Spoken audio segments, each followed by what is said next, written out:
Hello అండి, welcome to law excellence IAS academy. ఈరోజు మనం ఆగస్ట్ 2 మరియు 3 నాటి ఈనాడు న్యూస్ పేపర్లోని ఇంపార్టెంట్ కరెంట్ అఫైర్స్ గురించి డిస్కస్ చేద్దామండి. బిఫోర్ దట్ మనము ప్రీవియస్ క్లాస్లోని క్వశ్చన్ గురించి చూద్దాము. ప్రధానమంత్రి సూర్య సరోవర్ యోజనకు సంబంధించి క్రింది ప్రకటనలను పరిగణించండి. ప్రీవియస్ క్లాస్లో కేంద్ర కేబినెట్ తీసుకున్న నిర్ణయాలకి సంబంధించి అందులో ముఖ్యంగా 4 స్కీమ్స్కి సంబంధించిన అంశాలను మనము డిస్కస్ చేయడం జరిగింది. ఆ కంటెక్స్ట్లో ఈ క్వశ్చన్ ఇచ్చాను అండి. 4 స్కీమ్స్ చాలా ఇంపార్టెంట్. ఒకటి పిఎం కిసాన్, రెండవది ప్రధానమంత్రి Surya Sarovar Yojana, very important topic ఇది. అలానే సముద్ర మంథాన్ స్కీమ్కి సంబంధించి and fourth one Khelo India స్కీమ్కి సంబంధించి ఈ 4 స్కీమ్స్ గురించి మనము డీటెయిల్డ్గా డిస్కస్ చేశాము. ఇన్ కేస్ ఎవరైనా ప్రీవియస్ క్లాస్ మిస్ అయ్యి ఉంటే డెఫినెట్లీ చూడండి, వెరీ ఇంపార్టెంట్ టాపిక్. సో ఈ కంటెక్స్ట్లో ప్రధానమంత్రి సూర్య సరోవర్ యోజన గురించి క్వశ్చన్ ఇవ్వడం జరిగింది. 2 స్టేట్మెంట్స్ని ఇక్కడ ఇచ్చాను. కరెక్ట్ స్టేట్మెంట్స్ని ఐడెంటిఫై చేద్దాం. స్టేట్మెంట్ 1, జలాశయాలపై తేలియాడే సౌర ఫోటోవాల్టాయిక్ ప్రాజెక్టులను ప్రోత్సహించడం దీని లక్ష్యం. ఎస్, ఈ స్టేట్మెంట్ కరెక్ట్ అండి. లాస్ట్ క్లాసులో మనం చూసాము పిఎం ఎస్ఎస్వైకి సంబంధించి దీని యొక్క major focus floating solar PV and energy storage సిస్టమ్స్ని ఏర్పాటు చేయడం. స్టేట్మెంట్ 1 ఇదే చెప్తుంది. సో స్టేట్మెంట్ 1 అనేది కరెక్ట్ అవుతుంది. సెకండ్ వన్, ఇది విస్తారమైన భూమి అవసరం లేకుండా పునరుత్పాదక శక్తి ఉత్పత్తిని ప్రోత్సహిస్తుంది. ఈ స్టేట్మెంట్ కూడా కరెక్ట్ అండి.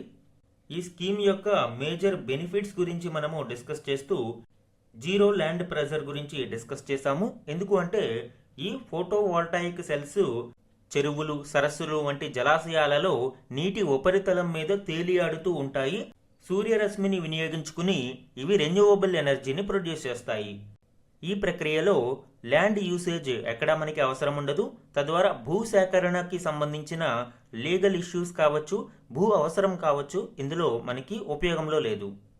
కాబట్టి జీరో ల్యాండ్ ప్రెజర్ అనేది మనము చూడవచ్చు అండి. అండ్ మేజర్ బెనిఫిట్స్ గురించి అలానే ఈ స్కీమ్కి సంబంధించిన ఫీచర్స్ గురించి మనము లాస్ట్ క్లాస్లో డిస్కస్ చేయడం జరిగింది. ఒకసారి డీటెయిల్డ్గా చూడండి. సో ఇక్కడ మన ఆన్సర్ ఏమవుతుంది? బోత్ 1 and 2 2 స్టేట్మెంట్స్ కరెక్టే. C 1 and 2 is the correct answer ఇక్కడ. ఈరోజు మన ఫస్ట్ ఆర్టికల్ చూడండి. లాస్ట్ క్లాస్కి కంటిన్యూషన్ ఆర్టికల్గా దీనిని చూడవచ్చు. లాస్ట్ క్లాస్లో మనము పిఎం సూర్య సరోవర్ యోజన గురించి చెప్పుకున్నాము. ఇటీవల కేంద్ర కేబినెట్ తీసుకున్న నిర్ణయాలలో ఈ సూర్య సరోవర్ యోజనతో పాటు సముద్ర మంథాన్, పిఎం కిసాన్ యోజనను మరొక 5 ఏళ్ల పాటు పొడిగించడం అండ్ ఖేలో ఇండియా ప్రాజెక్టుకు కేటాయింపులు చేపట్టడం గురించి చెప్పుకున్నాము. ఆ కంటెక్స్ట్లో ఈ సూర్యమందాన్కి సంబంధించి కంప్లీట్ డీటెయిల్స్ ఈ ఆర్టికల్లో మనం కవర్ చేద్దాం. In case previous class miss అయ్యి ఉంటే ఒకసారి ప్రీవియస్ క్లాస్ డీటెయిల్డ్గా చూడండి. అందులో 2 ఇంపార్టెంట్ టాపిక్స్, మొదటి 2 ఆర్టికల్స్ కూడా చాలా ఇంపార్టెంట్. నాన్ కోల్ మైనింగ్ ప్రాజెక్ట్స్కి సంబంధించి ఎన్విరాన్మెంటల్ ఇంపాక్ట్ అసెస్మెంట్లో భాగంగా రాష్ట్రాలకు మరింత పరిధిని విస్తరించారు. అది కూడా ఇంపార్టెంట్, లాస్ట్ క్లాస్లోనే కవర్ చేయడం జరిగింది. కమింగ్ టు దిస్ ఆర్టికల్, 5 ఏళ్లలో 60 బావుల కోసం నిధులు, దిగుమతులు తగ్గించడమే సముద్ర మంథాన్ లక్ష్యం. సముద్ర గర్భంలో ఉన్న చమురు బావులను వెలికితీయడం మరియు భారతదేశంలో చమురు ఉత్పత్తిని పెంచడం, తద్వారా ముడి చమురు, గ్యాస్ కోసం విదేశీ దిగుమతుల మీద ఆధారపడడాన్ని తగ్గించడం కోసం ఈ సముద్ర మంథాన్ కార్యక్రమాన్ని తీసుకురావడం జరిగింది. సుమారు 84,084 కోట్ల రూపాయల అంచనా వ్యయంతో సముద్ర మంథాన్ ఆఫ్ షోర్ ఎక్స్ప్లోరేషన్ పథకానికి కేంద్ర మంత్రివర్గం ఆమోదం తెలిపింది. ఇందులో ప్రధానంగా సముద్రంలో అత్యంత లోతున ఉన్న ప్రమాదకర ప్రాంతాల నుంచి చమురు, గ్యాస్ వెలికి తీసేందుకు తవ్వే బావులకు అయ్యే ఖర్చులో సగాన్ని లేదా గరిష్టంగా 650 కోట్లను నేరుగా దేశ బడ్జెట్ ద్వారా ప్రభుత్వమే భరించనుంది. ఈ పథకానికి సంబంధించి మరిన్ని డీటెయిల్స్ చూడండి. 2030-31 వరకు ఇది భారతదేశంలో deep water oil and gas ఎక్స్ప్లోరేషన్ని ప్రోత్సహించడానికి తీసుకురావడం జరిగింది. దీని యొక్క కోర్ ఆబ్జెక్టివ్స్ చూడండి. Unlock hidden reserves. భారతదేశ సాగర తీరంలో చాలా ప్రాంతాలలో చమురు నిక్షేపాలు ఇంకా బయటపడలేదు. ఒక అంచనా ప్రకారం సుమారు 600 million metric tons of oil equivalent సముద్రంలోని లోతు జలాలలో, భారతదేశం యొక్క తీర ప్రాంతంలోని లోతు జలాలలో ఇంకా కనుగొనబడలేదు అనేది భావిస్తూ ఉన్నారు. సో ఇటువంటి హిడెన్ రిజర్వ్స్ని కనుగొని వాటి నుంచి చమురును వెలికి తీసి చమురు ఉత్పత్తిని పెంచడానికి భారత ప్రభుత్వం కృషి చేస్తుంది. వీటిని కనుక్కోగలిగితే భారతదేశం యొక్క డొమెస్టిక్ అవుట్పుట్, స్వదేశీ ఉత్పత్తి అనేది 62 million metric tons of oil equivalent నుండి 80 million metric tons of oil equivalent యాన్యువల్గా పెరగడానికి అవకాశం ఉంది. తద్వారా ప్రతి సంవత్సరం సుమారు 1,00,000 కోట్ల రూపాయలను మనము సేవ్ చేయడానికి అవకాశం ఉంటుంది. ఎందుకంటే విదేశీ దిగుమతులను తగ్గించుకోవచ్చు. అందువల్లనే డీ రిస్క్ ఎక్స్ప్లోరేషన్ని ప్రభుత్వం ప్రోత్సహిస్తుంది. ఇక్కడ ప్రధానంగా చమురు కంపెనీలు ఇటువంటి రిస్కీ ఆపరేషన్ని తీసుకోవడానికి సిద్ధంగా ఉండడం లేదు. ఒకవేళ అంతా ఖర్చు పెట్టి ఎక్కువ లోతుల వరకు వెళ్ళిన తర్వాత చమురు దొరకకపోతే పూర్తిగా నష్టపోతామనే భయంతో చమురు ఉత్పత్తి కంపెనీలు దీనికి ముందుకు రావడం లేదు. సో ఈ నేపథ్యంలోనే ప్రభుత్వం ఈ ఎక్స్ప్లోరేషన్కి అయ్యే ఖర్చులో సగాన్ని లేదా 650 కోట్లు మ్యాక్సిమం భరించడానికి ముందుకు వచ్చింది. సో ఇప్పుడు ఈ చమురు కంపెనీలకు రిస్క్ అనేది చాలా వరకు తగ్గుతుంది. అండ్ ఒకవేళ ఈ ఎక్స్ప్లోరేషన్ ఫెయిల్ అయినా కూడా ఖర్చులో సగాన్ని ప్రభుత్వం భరిస్తుంది. అందువల్లనే ఇవి ఎక్కువ అట్రాక్ట్ అవడానికి అవకాశం ఉంది.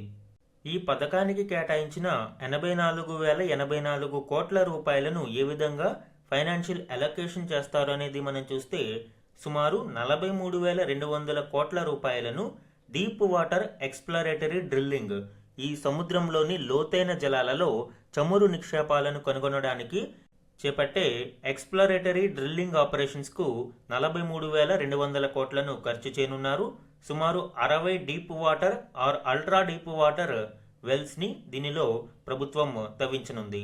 సుమారు 50% ఖర్చును లేదా 650 నుంచి 675 కోట్ల కేటాయింపులను ప్రతి బావికి ప్రభుత్వం భరిస్తుంది. అలానే 28,534 కోట్ల రూపాయలను సీస్మిక్ డేటా ఎక్విజిషన్ కొరకు ఖర్చు చేయనుంది. మ్యాసివ్ 3D సీస్మిక్ మ్యాపింగ్ మరియు processing, interpretation in frontier basins, ఏవైతే మనము ఖచ్చితంగా దొరకవచ్చు అనే ఒక అంచనాలు ఉన్న బేసిన్స్లో సీస్మిక్ డేటాను తీసుకోవడం కోసం, అంటే భూగర్భంలోని ఆ ప్రాంతం ఏ విధంగా జియోలాజికల్ ఇమేజ్ ఏ విధంగా ఉంది అండ్ జియోఫిజికల్ ఎక్స్ప్లోరేషన్స్కి ఏ విధంగా సహాయపడుతుంది అనేది తెలుసుకోవడం కోసం ఈ విధంగా సోనార్ వేవ్స్ని యూజ్ చేస్తారు. అంటే సౌండ్ వేవ్స్ని అండర్ వాటర్ నావిగేషన్ కోసం పంపిస్తారు. తద్వారా ఆ ప్రాంతంలోని ఒక జియోలాజికల్ మ్యాప్ అనేది మనకి అవగాహన వస్తుంది. ఈ విధమైన సర్వే కోసం 28,534 కోట్లను ఖర్చు చేయనున్నారు. అదేవిధంగా 10,000 కోట్ల రూపాయలతో కామన్ ఇన్ఫ్రాస్ట్రక్చర్ హబ్స్ని ఏర్పాటు చేయనున్నారు. ఎప్పుడైతే ఈ చమురుని వెలికి తీశారో ఆ వెలికి తీసిన ప్రాంతం నుండి చమురును తరలించి రిఫైన్ చేసిన తర్వాత మార్కెట్లోకి తీసుకురావాల్సిన అవసరం ఉంటుంది. కాబట్టి ఈ కామన్ ఇన్ఫ్రాస్ట్రక్చర్ హబ్స్ని ప్రభుత్వం మరియు ప్రైవేటు సంస్థలు కలిపి ఉమ్మడిగా ఏర్పాటు చేయడం జరుగుతుంది. అలానే మేక్ ఇన్ ఇండియా పథకంలో భాగంగా లోకల్గా ఈ క్రిటికల్ ఎక్విప్మెంట్ను ప్రొడ్యూస్ చేయడానికి అవసరమైన ఆపరేషనల్ క్లస్టర్స్ను 2,000 కోట్ల రూపాయలతో ఏర్పాటు చేయనున్నారు. ఈ విధంగా మొత్తం 84,084 కోట్ల రూపాయలను ఈ సముద్ర మంథాన్ పథకంలో భాగంగా 2030-31 ఆర్థిక సంవత్సరం వరకు ఖర్చు చేయనున్నారు. ఏ ఏ ప్రాంతాలలో మేజర్ యాక్టివిటీస్ని నిర్వహించడానికి ప్రభుత్వం భావిస్తుంది? Mahanadi basin, Andaman frontier, Kaveri basin, Krishna Godavari basin, ఈ విధంగా ఈ 4 బేసిన్స్లోని high potential deep water and ultra deep water ఏరియాస్లో ఎక్స్ప్లోరేషన్ యాక్టివిటీస్ని చేపట్టేందుకు సిద్ధమవుతూ ఉంది. ఇటీవలి కాలంలో ముడి చమురు అవసరాల కోసం దిగుమతులు గణనీయంగా వృద్ధి చెందాయి. గత 10 ఏళ్లలో మన దేశం ముడి చమురు అవసరాల కోసం దిగుమతులపై ఆధారపడడాన్ని 77% నుంచి 88% పెరగడం చూడవచ్చు. ఇక గ్యాస్ అవసరాలలో సగానికి పైగా దిగుమతి ద్వారానే మనము భర్తీ చేస్తున్నాము. సముద్ర మంథాన్ స్కీమ్ ద్వారా ఏడాదికి 10 నుంచి 15 మిలియన్ టన్నుల చమురు ఉత్పత్తిని అదనంగా సాధించడం ద్వారా దిగుమతులను 3 నుంచి 5% వరకు తగ్గించవచ్చని భావిస్తున్నారు. తద్వారా 1,00,000 కోట్ల రూపాయలను మనము ఆదా చేసుకోవడానికి అవకాశం ఉంటుంది. చమురు విధానంలో భారతదేశం ఇటీవలి కాలంలో గణనీయమైన సంస్కరణలను తీసుకువచ్చింది. గతంలో ఉన్న నెల్ప్ న్యూ ఎక్స్ప్లోరేషన్ అండ్ లైసెన్సింగ్ పాలసీని స్థానంలో హెల్ప్ అంటే హైడ్రోకార్బన్ ఎక్స్ప్లోరేషన్ అండ్ లైసెన్సింగ్ పాలసీని 2016లో తీసుకురావడం జరిగింది. ఇందులో ప్రధానంగా అన్ని హైడ్రోకార్బన్ ఉత్పత్తులకు అంటే చమురు కావచ్చు, గ్యాస్ కావచ్చు, ఇతర ఉత్పత్తులు అన్నిటికీ కూడా సింగిల్ లైసెన్సింగ్ విధానాన్ని తీసుకువచ్చారు. అలానే రెవెన్యూ షేరింగ్ మోడల్ని తీసుకువచ్చారు. తద్వారా ఎక్కువ చమురు కంపెనీలు ఆసక్తిని చూపించాయి. గతంలో చమురుకి ఒక లైసెన్స్, గ్యాస్కి ఒక లైసెన్స్, ఇతర హైడ్రోకార్బన్ ప్రొడక్ట్స్కి ఒక లైసెన్సింగ్ ఉండేది నెల్ప్లో. దాని స్థానంలో ఈ హెల్ప్ని తీసుకురావడం జరిగింది. అలానే ఓఏఎల్పి ఓపెన్ ఎకరేజ్ లైసెన్సింగ్ పాలసీని తీసుకువచ్చారు. హెల్ప్ అనేది కేవలం గవర్నమెంట్ నిర్దేశించిన బ్లాక్స్లో మాత్రమే ఎక్స్ప్లోరేషన్స్కు అనుమతినిస్తే, ఓపెన్ ఎకరేజ్ లైసెన్సింగ్ పాలసీ అనేది ఏ ప్రాంతంలోనైనా చమురు ఉత్పత్తి కంపెనీలు సర్వేని నిర్వహించుకుని ఒకవేళ అక్కడ చమురు ఉందని భావిస్తే గవర్నమెంట్కు తెలియజేస్తే వారు లైసెన్స్ను అందిస్తారు. ఇది ఓఏఎల్పికి సంబంధించి. అదే కాకుండా 2025 ఏప్రిల్లో ఆయిల్ ఫీల్డ్ సవరణ చట్టాన్ని తీసుకురావడం ద్వారా పన్నులు మరియు లీజులను కూడా సరళీకృతం చేశారు. ఈ విధంగా భారతదేశం ఈ చమురు విధానంలో విప్లవాత్మక మార్పులను తీసుకురావడం ద్వారా మరిన్ని ఆయిల్ ప్రొడక్షన్ కంపెనీలను అట్రాక్ట్ చేయడానికి ప్రయత్నాలు చేస్తుంది. మన దేశంలోని చమురు క్షేత్రాలలోకి అంతర్జాతీయ ఇంధన దిగ్గజాలను ఆకర్షించి ఇంధన భద్రతను సాధించడంలో ప్రస్తుతం తీసుకువచ్చిన సముద్ర మంథాన్ పథకం కీలక పాత్ర పోషించనుంది. సో ఇది సముద్ర మంథాన్ స్కీమ్కి సంబంధించి ఇంపార్టెంట్ డీటెయిల్స్ అండి. Very important topic. మన నెక్స్ట్ ఆర్టికల్ చూడండి. పేరుకే దేశీయ ఈవీలు, విడిభాగాలన్నీ చైనావే, 66% అక్కడి నుండే వస్తున్నాయి. 2028-30 నాటికి కాస్త తగ్గొచ్చు. దేశీయ సరఫరా వ్యవస్థ మరింత బలోపేతం కావాలి. ఈ ఆర్టికల్ భారతదేశం ఈవీ మ్యానుఫ్యాక్చరింగ్లో ఎంతగా విదేశాల మీద ఎస్పెషల్లీ చైనా మీద ఆధారపడి ఉంది అనేది వివరిస్తుంది. ఇందులోని కీ పాయింట్స్ ఇక్కడ డిస్కస్ చేద్దాము. భారతదేశంలో ఎలక్ట్రిక్ వెహికల్స్ మ్యానుఫ్యాక్చరింగ్లో ఎక్కువగా అసెంబ్లింగ్ మాత్రమే జరుగుతుంది. విడిభాగాలన్నీ దాదాపుగా చైనా నుంచే వస్తున్నాయి. ఈవీల తయారీలో కీలకమైన battery cells, rare earth magnets, power electronics కోసం మనము చైనా మీదనే ఆధారపడి ఉన్నాము. లోకలైజేషన్ కోసం ప్రభుత్వం అనేక చర్యలను చేపట్టినప్పటికీ అనేక పథకాలను కూడా తీసుకువచ్చింది. లైక్ ప్రొడక్షన్ లింక్డ్ ఇన్సెంటివ్స్ కావచ్చు, అలానే నేషనల్ క్రిటికల్ మినరల్ మిషన్ని తీసుకురావడం జరిగింది. సో ఇలాగా అనేక చర్యలను చేపట్టినప్పటికీ ఇప్పటికీ కూడా దాదాపు 66% విడిభాగాల దిగుమతులు చైనా నుంచే వస్తున్నాయి. ఇందులోనూ ఎక్కువగా బ్యాటరీ దిగుమతులు మనము ప్రధానంగా చూడవచ్చు. విద్యుత్ వాహన వ్యయాలలో బ్యాటరీ సెల్స్ మేజర్ షేర్ని కలిగి ఉంటాయి. మొత్తం వ్యయంలో దాదాపుగా 30-40% ఈ బ్యాటరీ సెల్స్ వాటానే ఉంటుంది. ఇటువంటి బ్యాటరీస్ని లిథియం అయాన్ బ్యాటరీస్ ప్రధానంగా మనము 75% చైనా నుంచే దిగుమతి చేసుకుంటూ ఉన్నాము. అలానే automotive grade rare earth permanent magnets దాదాపుగా పూర్తిగా దిగుమతి అవుతున్నాయి. ఇన్సులేటెడ్ గేట్ బైపోలార్ ట్రాన్సిస్టర్లు, metal oxide semiconductor field effect ట్రాన్సిస్టర్లు, సిలికాన్ కార్బైడ్ పరికరాలతో పాటు 90% కంటే ఎక్కువ ఆటోమోటివ్ పవర్ సెమీకండక్టర్లు కూడా విదేశాల నుంచే వస్తున్నాయి. సెమీకండక్టర్లు అనేవి ఎలక్ట్రానిక్ వెహికల్స్లో అత్యంత కీలకమండి. అయితే 90% మనము విదేశాల నుంచే దిగుమతి చేసుకుంటూ ఉన్నాము. ఇటీవల సెమీకండక్టర్లను భారతదేశంలో ప్రోత్సహించడానికి ఐఎస్ఎం 2.0 ఇండియన్ సెమీకండక్టర్ మిషన్ 2.0ని తీసుకురావడం జరిగింది. అలానే రేర్ ఎర్త్ కారిడార్లను ఏర్పాటు చేస్తున్నారు. ఇలా అనేక చర్యలను మనం చేపడుతూ ఉన్నా ఇంకా ఇవన్నీ నేసెంట్ స్టేజ్లోనే ఉన్నాయి. నాట్ ఓన్లీ ఇండియా, ప్రపంచంలోని చాలా దేశాలు ఈ బ్యాటరీ సెల్ ఉత్పత్తి, క్యాథోడ్ క్రియాశీల పదార్థాలు, యానోడ్ పదార్థాలు వంటి విషయంలో చైనా మీదనే ఆధారపడి ఉన్నాయి. బ్యాటరీ సెల్ ఉత్పత్తిలో అయితే 80%కి పైగా, క్యాథోడ్ క్రియాశీల పదార్థాలలో 85%, యానోడ్ పదార్థాలు 90%. సో ఇవన్నీ కూడా మనకి లిథియం అయాన్ సెల్ బ్యాటరీలో కీలకంగా పనిచేస్తాయి. ఈ లిథియం అయాన్ సెల్ బ్యాటరీలే ఎలక్ట్రిక్ వెహికల్స్కి అవసరమైన శక్తిని అందిస్తాయి. కాబట్టి ఇవి ఈవీస్లో చాలా చాలా కీలకం. అయితే దేశీయంగా ఈ లిథియం అయాన్ బ్యాటరీలను మనము ఉత్పత్తి చేయడానికి ప్రయత్నాలు సాగిస్తూనే ఉన్నాము. గణాంకాలని చూస్తే 2029-30 నాటికి మన దేశంలో లిథియం అయాన్ అవసరం 10 రెట్లు పెరిగి సుమారు 272 గిగావాట్ అవర్కు చేరుకుంటుంది. అయితే ఇండిజినస్ ప్రొడక్షన్లో మాత్రం అంటే స్వదేశీయంగా ఉత్పత్తిలో మనము వెనుకబడే ఉన్నాము. 2029-30 నాటికి దేశీయంగా లిథియం శుద్ధి సామర్థ్యం ఏడాదికి 1000 టన్నుల వద్ద, కోబాల్ట్ శుద్ధి సామర్థ్యం 2060 టన్నుల వద్ద పరిమితంగానే ఉంటుంది. కాబట్టి ఈ 272 గిగావాట్ అవర్ డిమాండ్ని మ్యాచ్ చేసే సామర్థ్యం భారతదేశానికి ఉండదు.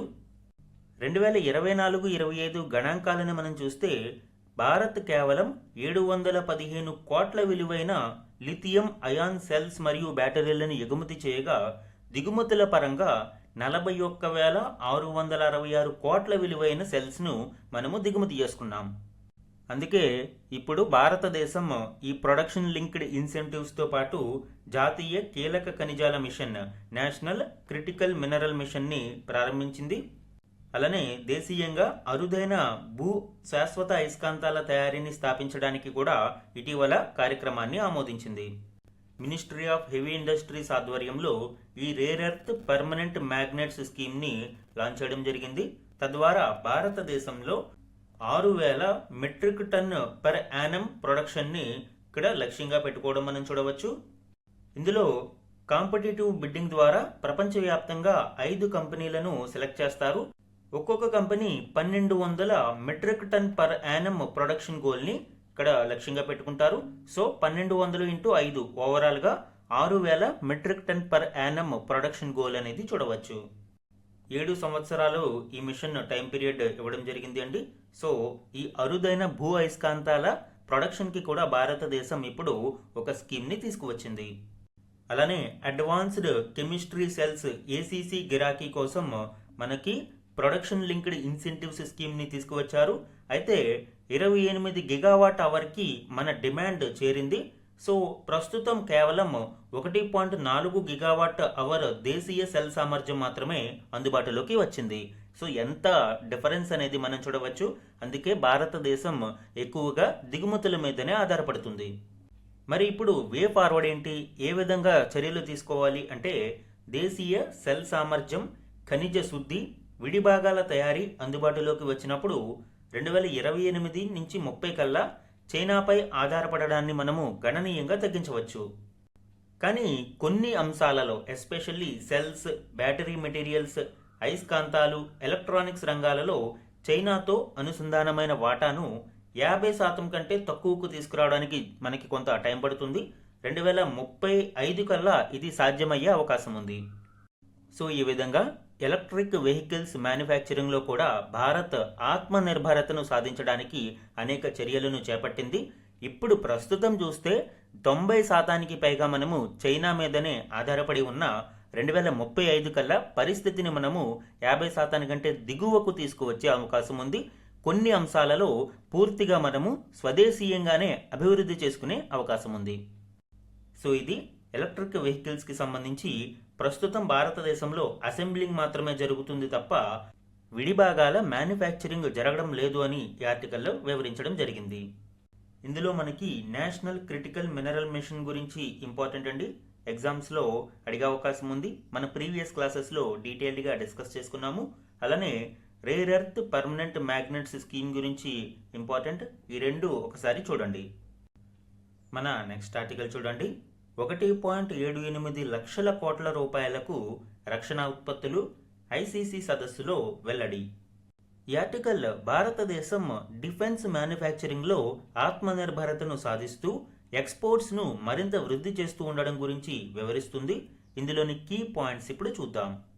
ఇటీవల ఇండియన్ ఛాంబర్ ఆఫ్ కామర్స్ ఆధ్వర్యంలో నిర్వహించిన రక్షణ రంగ తయారీదారుల ఎంఎస్ఎంఈ ఫోరం సదస్సులో భారతదేశం యొక్క రక్షణ ఉత్పత్తుల గణనీయ వృద్ధిని వివరించడం జరిగింది. 2025-26లో దేశీయ రక్షణ ఉత్పత్తుల విలువ 1.78 లక్షల కోట్లకు చేరగా అందులో 38,000 కోట్ల విలువైన ఉత్పత్తులను వివిధ దేశాలకు ఎగుమతి చేసినట్లు ప్రకటించింది. ఇందులో ఎంఎస్ఎంఈల పాత్రను కూడా ప్రస్తావించడం విశేషం. మొత్తంగా భారత రక్షణ రంగంలో ఎంఎస్ఎంఈలు దాదాపు 7,000కు పైగా పనిచేస్తూ ఉండగా తెలంగాణలోనే 1,700 వరకు ఉన్నాయి. గణాంకాలను మనము పరిశీలిస్తే ప్రపంచంలో అత్యధికంగా ఆయుధాలను దిగుమతి చేసుకునే దేశాలలో భారత్ 2వ స్థానంలో ఉండగా ఎగుమతులలో మాత్రం 25వ స్థానంలో ఉంది. సో ఇప్పుడు ఈ డిఫరెన్స్ని, ఈ వ్యత్యాసాన్ని తగ్గించడం కోసం ఎంఎస్ఎంఈలు డిఫెన్స్ ప్రొడక్షన్లో మరింత పాత్రను పోషించాల్సిన అవసరం ఉంది. దీనికి సంబంధించిన మరిన్ని డీటెయిల్స్ చూడండి. ప్రస్తుతం 2025-26 ఫైనాన్షియల్ ఇయర్లో 1.78 లక్షల కోట్ల డిఫెన్స్ ప్రొడక్షన్ అనేది మనం చూడవచ్చు. 2013-14లో ఇది కేవలం 0.44 lakh crore మాత్రమే ఉండేది. 2020-21లో కేవలం 0.85 lakh crore మాత్రమే ఉండేది. బట్ 2025-26 నాటికి 1.78 లక్షల కోట్లకు చేరుకుంది. అంటే లాస్ట్ 12 ఇయర్స్లో డిఫెన్స్ ప్రొడక్షన్ గ్రోత్ 4 రెట్లు పెరగగా లాస్ట్ 5 ఇయర్స్లో 110% గ్రోత్ అనేది నమోదైంది. ఇందులోనూ పబ్లిక్ సెక్టార్ మరియు ప్రైవేట్ సెక్టార్ షేర్ని మనం చూస్తే పబ్లిక్ సెక్టార్ 76% వాటాను కలిగి ఉండగా ప్రైవేట్ సెక్టార్ సుమారు 24% వాటా 42,000 కోట్ల కంట్రిబ్యూషన్తో ఆల్ టైమ్ హైని నమోదు చేసింది. అంటే భారతదేశ డిఫెన్స్ ప్రొడక్షన్లో ప్రైవేటు రంగ పాత్ర కూడా ఇటీవల గణనీయంగా పెరుగుతూ ఉంది. ఇక డిఫెన్స్ ఎక్స్పోర్ట్స్ కూడా 38,424 కోట్లకు పెరిగాయి. సుమారు 80కి పైగా కంట్రీలకు మనము ఎగుమతులు చేస్తూ ఉన్నాము. ఇందులో ప్రధానంగా BrahMos cruise missiles, Tejas light combat aircraft, advanced missiles మరియు నావల్ టెక్నాలజీలను చూడవచ్చు.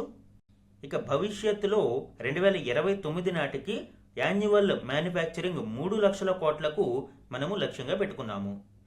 సో ఇది భారతదేశంలో డిఫెన్స్ ప్రొడక్షన్ గ్రోత్కి సంబంధించిన కీలక డీటెయిల్స్ అండి. మన నెక్స్ట్ ఆర్టికల్ చూడండి.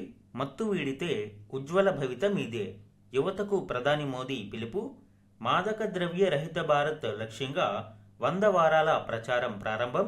ప్రతి ఆదివారం చర్చలు, క్రీడలు, యోగా, చిత్రలేఖన పోటీలు. ఈ ఆర్టికల్ భారతదేశంలో మాదక ద్రవ్యాల వినియోగాన్ని పూర్తిగా నిర్మూలించే ఉద్దేశంతో 100 వారాల ప్రచార కార్యక్రమాన్ని నషాముక్త్ యువ ఫర్ వికసిత్ భారత్ సంకల్ప్ అభియాన్ పేరుతో లాంచ్ చేయడం గురించి వివరిస్తుంది. ఇందులోని కీ పాయింట్స్ ఇప్పుడు చూద్దాం. మత్తు పదార్థాలు యువత యొక్క భవిష్యత్తును దెబ్బతీస్తాయి అని, ఎటువంటి మత్తు పదార్థాలకైనా బానిసలు కాకుండా దూరంగా ఉండేలా మానసిక, శారీరక దృఢత్వాన్ని కలిగి ఉండాలి అని మోదీ గారు ఆకాంక్షించారు. దేశవ్యాప్తంగా 100 వారాల పాటు నిర్వహించదలిచిన నషాముక్త్ యువ ఫర్ వికసిత్ భారత్ సంకల్ప్ అభియాన్ను ఇటీవల ఆయన వర్చువల్గా ప్రారంభించారు. మత్తు పదార్థాల రహిత భారత్ను సాధించే లక్ష్యంతో ఈ భారీ ప్రచార ఉద్యమానికి శ్రీకారం చుట్టారు. యువతే మన దేశ భవితాన్ని తెలుసుకున్న శత్రు దేశాలు ఉగ్ర పన్నాగాల్లో భాగంగా మన భూభాగంలోకి మత్తు పదార్థాలను చేరవేస్తున్నాయి అని ప్రధాని ఆరోపించారు. అలానే మాదక ద్రవ్యాల వ్యసనం నుంచి విముక్తులైన వారిని సమాజం హక్కున చేర్చుకుని గౌరవించాలి అని సూచించారు. వారికి సెకండ్ ఛాన్స్ అంటే 2వ అవకాశాన్ని కల్పించాలి అని ప్రజలను ఆయన కోరడం చూడవచ్చు. సమాజం మద్దతు, యోగా, ధ్యానం, దృఢచిత్తం, ఆత్మవిశ్వాసం ద్వారా యువత మత్తును జయించవచ్చు అని మన సంస్కృతి బోధిస్తుంది అని ఆయన గుర్తు చేశారు. ఈ నషాముక్త్ యువ ఫర్ వికసిత్ భారత్ సంకల్ప అభియాన్ని మినిస్ట్రీ ఆఫ్ యూత్ అఫైర్స్ ప్రారంభించడం జరిగింది. 100 వారాల పాటు జరగనున్న ఈ ప్రచార కార్యక్రమాన్ని ఆగస్టు 2, 2026వ తేదీన ప్రారంభించారు. ఇందులో సుమారు 28,000కు పైగా ప్రదేశాలలో 1 కోటి మందికి పైగా యువతతో ఒక మాస్ నేషన్ వైడ్ ప్లెడ్జ్ను ప్రతిజ్ఞను చేస్తూ వర్చువల్గా ప్రధాని మోదీ గారు ఈ కార్యక్రమాన్ని ప్రారంభించడం మనం చూడవచ్చు. ఈ 100 వారాల రోడ్ మ్యాప్లో ప్రధానంగా మనము ఈ నషాముక్త్ అంటే మత్తు పదార్థాలను వేడడానికి యువతకు అనేక యాక్టివిటీస్ను, మేజర్గా వీక్లీ సండే యాక్టివిటీస్ లైక్ వాకథాన్ను, మెడిటేషన్ మరియు యోగాను ప్రోత్సహించడం, డిస్కషన్స్, అవేర్నెస్ని కల్పించడం, మత్తు వైపుకు కాకుండా యువతను క్రీడల వైపు మళ్లించే విధంగా స్పోర్ట్స్ మ్యాచెస్ని కండక్ట్ చేయడం, సో ఇలాగా అనేక యాక్టివిటీస్ను ఇందులో ప్లాన్ చేయడం జరిగింది. దీనికోసం సుమారు 125కు పైగా స్పిరిచువల్ ఆర్గనైజేషన్లు మరియు ఎన్జిఓస్ సహాయాన్ని అందించనున్నాయి. ఇందులో వాలంటీర్స్ రిజిస్ట్రేషన్ మనం చూస్తే మై భారత్ పోర్టల్ ద్వారా నషాముక్త్ భారత్ కోసం ప్లెడ్జ్ను మనము చేయాల్సి ఉంటుంది. రిజిస్టర్డ్ యాజ్ వాలంటీర్, తర్వాత నియర్ బై ఈవెంట్స్ని మనము డిస్కవర్ చేసి ఆ కార్యక్రమాలలో పాలు పంచుకోవాల్సి ఉంటుంది. అంటే సమాజంలో ఒక బాధ్యత కలిగిన పౌరుడిగా మన వంతు సమాజానికి మనం చేయడానికి ఈ కార్యక్రమం ఉపయోగపడుతుంది. ఇందులో కోర్ ఫోకస్ ఏరియాస్ ఏంటి అంటే డీస్టిగ్మటైజింగ్ రికవరీ. ఇప్పుడు మత్తు పదార్థాలకు బానిసలైన వారిని సమాజం ఒక రకమైన ఏహ్య భావంతోనూ మరియు ఒక నేరస్తుడిగాను చూస్తూ వారిని దూరం పెడుతూ ఉంటుంది. సో అటువంటి స్టిగ్మాను మనము బ్రేక్ చేసి వారికి కూడా రెండవ అవకాశాన్ని కల్పిస్తూ సమాజంలో భాగస్వామి అయ్యేలాగా ఇక్కడ సెకండ్ ఛాన్స్ ఇవ్వాల్సిన అవసరం ఉంది. ఈ విధంగా మత్తు పదార్థాల నుండి బయటకు వచ్చిన వారికి మెయిన్ స్ట్రీమ్ సొసైటీలో అవకాశాలను కల్పించాలి. అలానే నేషనల్ సెక్యూరిటీ లింక్స్, అంటే ఈ మత్తు పదార్థాలు కేవలం యువతను లక్ష్యం చేసుకోవడానికి కారణం భారతదేశం యువత మీదనే ఎక్కువగా ఆధారపడి ఉంది కాబట్టి సో నార్కో టెర్రరిజం లింక్స్ ఏమైనా ఉన్నాయా అనేది ఎప్పటికప్పుడు మన భద్రతా దళాలు అంచనా వేస్తూ ఉండాలి. అలానే యూత్ లీడర్షిప్ని ప్రోత్సహించాలి. అంబాసిడర్స్ ఆఫ్ చేంజ్ మనము ఈ కార్యక్రమం ద్వారా తీసుకురావాల్సిన అవసరం ఉంది. సో ఇది నషాముక్త్ యువ ఫర్ వికసిత్ భారత్ సంకల్ప్ అభియాన్. యాక్చువల్గా ఈ పదాలను మనం చూస్తే దీని యొక్క పర్పస్ని అర్థం చేసుకోవచ్చు. నషాముక్త్ అంటే మత్తును వీడే యువ, అంటే మన యువతకి సంబంధించి వారిని 2047 డెవలప్డ్ ఇండియా వికసిత్ భారత్ ప్లాన్లో భాగస్వామిగా చేయడం కోసం ఒక ప్రతిజ్ఞ సంకల్ప్ తీసుకురావాల్సిన అవసరం కోసం ఈ కార్యక్రమాన్ని మనము లాంచ్ చేయడం జరిగింది. మన నెక్స్ట్ ఆర్టికల్ చూడండి. ఆటలు తగ్గినా భారత్ తగ్గలేదు. ఈ ఆర్టికల్ కామన్వెల్త్ గేమ్స్ 2026లో భారతదేశ ప్రదర్శనను గురించి వివరిస్తుంది. గ్లాస్గోలో జరిగిన ఈ కామన్వెల్త్ గేమ్స్లో భారతదేశం 39 పథకాలను గెలుచుకుని భారత్ 4వ స్థానంలో నిలిచింది. అయితే 2022 బర్మింగ్హామ్ కామన్వెల్త్ గేమ్స్లో భారత్ మొత్తం 60 పథకాలను సాధించగా అందులో 21 స్వర్ణాలు ఉన్నాయి. మరి ఇప్పుడు కేవలం 13 స్వర్ణాలు, మొత్తంగా 39 పథకాలు సాధించిన భారత్ మెరుగైన ప్రదర్శన అని ఏ విధంగా చెప్పగలము? ఎందుకు అంటే యాక్చువల్గా ఆస్ట్రేలియాలోని విక్టోరియాలో జరగాల్సిన ఈ కామన్వెల్త్ గేమ్స్ చివరి నిమిషంలో తప్పుకోవడంతో గ్లాస్గోలో నిర్వహించడం జరిగింది. ఇందులో కేవలం కొన్ని ఈవెంట్స్ని మాత్రమే తీసుకున్నారు. చాలా ఈవెంట్స్ని కట్ షార్ట్ చేయడం జరిగింది. ఎందుకంటే అప్పటికప్పుడు వెన్యూస్ మారడం వలన మరియు బడ్జెట్ ప్రాబ్లమ్స్ వలన ఇక్కడ చాలా ఈవెంట్స్ని కట్ చేయడం జరిగింది. అందులో భారత్కు అత్యధికంగా మెడల్స్ లభించే రెజ్లింగ్ కావచ్చు, మరియు బ్యాడ్మింటన్, టేబుల్ టెన్నిస్ ఇటువంటి అనేక విభాగాలు ఈ గ్లాస్గో కామన్వెల్త్ గేమ్స్లో లేవు. అయినప్పటికీ భారతదేశం 39 పథకాలతో మంచి ప్రదర్శనను ఇచ్చింది. గ్లాస్గోలో రెజ్లింగ్, హాకీ, బ్యాడ్మింటన్ లాంటి క్రీడలను తప్పించారు. దీంతో పోటీలకు దిగక ముందే భారత పథకాశలపై దెబ్బపడింది. అయితే భారత బాక్సర్లు గణనీయమైన ప్రదర్శనను చేయడంతో మొత్తంగా 13 స్వర్ణాలలో 7 బాక్సింగ్ ద్వారానే గెలుచుకున్నాము. ఈ విధంగా మొత్తం 13 స్వర్ణాలు, 17 రజతాలు, 9 కాంస్యాలతో భారత్ 39 పథకాలను గెలుచుకుని 4వ స్థానంలో నిలిచింది. ఆస్ట్రేలియా, ఇంగ్లాండ్, కెనడా మొదటి 3 స్థానాలలోనూ ఈ గేమ్స్లో నిలిచాయి. ఈరోజు ఇంపార్టెంట్ వన్ లైనర్స్ చూడండి. మాల్దీవులలో యూపీఐ సేవలు 2026 జూలై 31 నుంచి అధికారికంగా అమల్లోకి వచ్చాయి. ఎన్పిసిఐ ఇంటర్నేషనల్ పేమెంట్స్ లిమిటెడ్ నిర్వహిస్తున్న యూపీఐ మాల్దీవ్స్ మానిటరీ అథారిటీ తక్షణ చెల్లింపు వ్యవస్థ ఫవారా మధ్య అనుసంధానం విజయవంతంగా ప్రారంభమైనట్లు ఈ 2 సంస్థలు ప్రకటించాయి. భారతదేశం యొక్క యూపీఐ సేవలు ఇప్పటికే Cambodia, Singapore, United Arab Emirates, France, Mauritius, Nepal, Bhutan, Qatar, Sri Lanka వంటి దేశాలలో లభిస్తూ ఉన్నాయి. ఇప్పుడు ఈ జాబితాలో మాల్దీవులు కూడా చేరాయి. సో మాల్దీవులతో భారతదేశం యొక్క యూపీఐ సేవలు విదేశాలలో 11 దేశాలలో లభ్యమవుతూ ఉండడం చూడవచ్చు. నెక్స్ట్ వన్, కామన్వెల్త్ గేమ్స్కి సంబంధించి భారతదేశం మొదటిసారిగా జూడో క్రీడాకారులు 2 స్వర్ణాలను గెలవడం విశేషం. మహిళల 48 కేజీల విభాగంలో ఆస్మితా డే విజేతగా నిలిచారు. దీనితో దేశానికి జూడోలో తొలి స్వర్ణాన్ని అందించారు. అలానే పురుషుల 60 కేజీల విభాగంలో హర్ష్ సింగ్ ఆస్ట్రేలియాకు చెందిన జషువా కట్చ్ను ఓడించి స్వర్ణాన్ని గెలుచుకున్నారు. ఇక మహిళల 57 కేజీల విభాగంలో యామిని రజతం దక్కించుకుంది. ఈ విధంగా జూడోలో భారత ప్రదర్శన విశేషంగా మనం ఇక్కడ చెప్పవచ్చు. నెక్స్ట్ వన్, పిఎం కిసాన్కి సంబంధించి ప్రీవియస్ క్లాస్లో చెప్పుకున్నాము. ఏటా 6,000 చొప్పున ఆర్థిక సహాయాన్ని అందించే ఈ పథకాన్ని మరో 5 ఏళ్లు పొడిగించనున్నారు. రైతులకు 3 క్వార్టర్స్లో అంటే 3 త్రైమాసికాలలో 2,000 చొప్పున 6,000 రూపాయలను అందించనున్నారు. 2019లో ఈ పథకాన్ని ప్రారంభించారు. ఈ పథకం కింద ఇప్పటి వరకు ప్రభుత్వం 4.47 లక్షల కోట్లను ఖర్చు చేసింది. రాబోయే 5 ఏళ్లలో సుమారు 3.15 లక్షల కోట్లు ఖర్చు చేయాలని నిర్ణయించింది. ఈ గణాంకాలు ఇంపార్టెంట్ అండి ఎగ్జామ్ పాయింట్ ఆఫ్ వ్యూలో.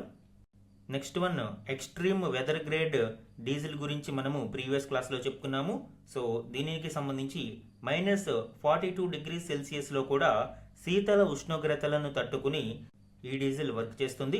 ఇంజిన్లలో ఎలాంటి మార్పులు చేయాల్సిన అవసరం లేకుండానే సైన్యం ప్రస్తుతం ఉన్న వాహనాలలో దీనిని వాడవచ్చు. దీనికి సంబంధించి కూడా ప్రీవియస్ క్లాస్లో మనము డీటెయిల్గా డిస్కస్ చేయడం జరిగింది అండి. ఇవి ఈరోజు ఈనాడు న్యూస్ పేపర్లోని 1 లైనర్ కరెంట్ అఫైర్స్. ఈరోజు మన క్వశ్చన్ ఆఫ్ ద డే గురించి చూడండి. ఈరోజు క్లాస్లో సముద్ర మంథాన్ ప్రాజెక్టు గురించి డిస్కస్ చేయడం జరిగింది. ఆ కంటెక్స్ట్లో ఈ క్వశ్చన్ ఇచ్చాను అండి. 4 ఆప్షన్స్ ఇవ్వడం జరిగింది. కరెక్ట్ ఆప్షన్ని ఐడెంటిఫై చేసి ఆన్సర్ని కమెంట్ సెక్షన్లో కమెంట్ చేయండి. ఇది ఈరోజు ఈనాడు న్యూస్ పేపర్లోని ఇంపార్టెంట్ కరెంట్ అఫైర్స్ మీద daily analysis. Thank you for watching.